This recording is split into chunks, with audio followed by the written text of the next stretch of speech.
nananatiling seryoso ang usapin sa kabila ng nauna ng pagtanggi ng Vice Presidente sa mga paratang. We continuing investigation, hinahanap pa rin natin what we know. Ito sabihin namin, sa findings namin, that is something na ginawa niya, not spur of the moment na parang sasabihin na ano lang siya, metaphor lang siya, hyperbole lang. That is planned, actually.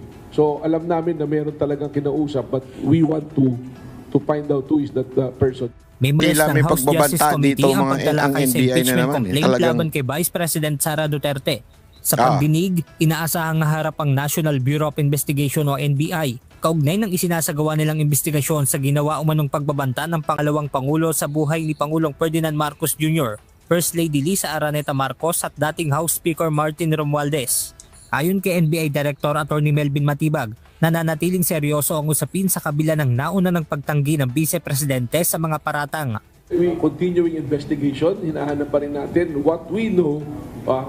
Ito sabihin namin, sa findings namin, that is something na ginawa niya, not spur of the moment na parang sasabihin na ano lang siya, metaphor lang siya, hyperbole lang.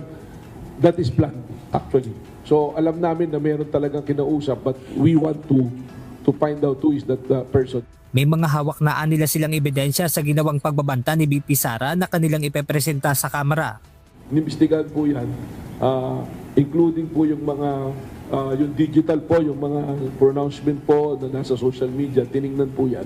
And alam naman na po natin that there was a case filed by NBI before the National Prosecution Service of DOJ. Ako, tanong lang ako sa inyo. Sino sa tingin nyo mas abusado? Itong si Director Matibag ng NBI o si Torre nun? Sige nga po, paki-comment nga po dyan.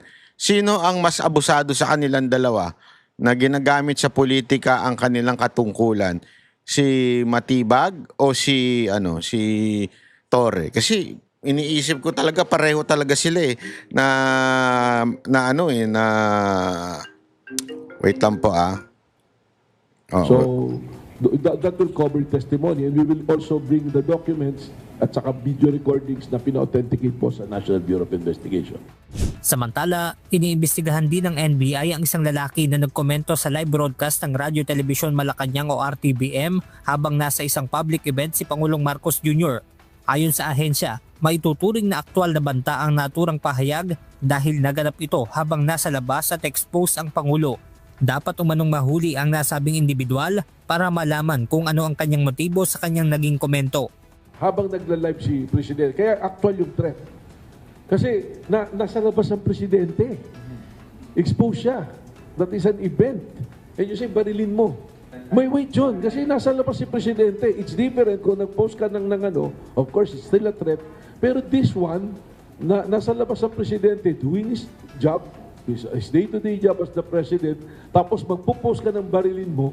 What if one lunatic na badling ko na nga to. Sabi, barilin Di ba? So hindi yung threat order.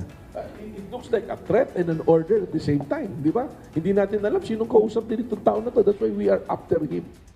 Benedict Samson, UNTV News and Rescue. Diyos ang aming sandigan, serbisyo publiko ang aming pinahahalagahan. Ayun na, nagbulungan na sila ni Chua. Ano kang pinagbulungan nila doon? Ano kayang pinagbulungan nila? Pinagbulungan kaya nila yung plano? Ako nang bahala dyan. Sa Kamara ako nang bahala. Ikaw nang bahala sa NBI. Sa Kamara ako na. Yung kaya yung pinag-usapan nila doon?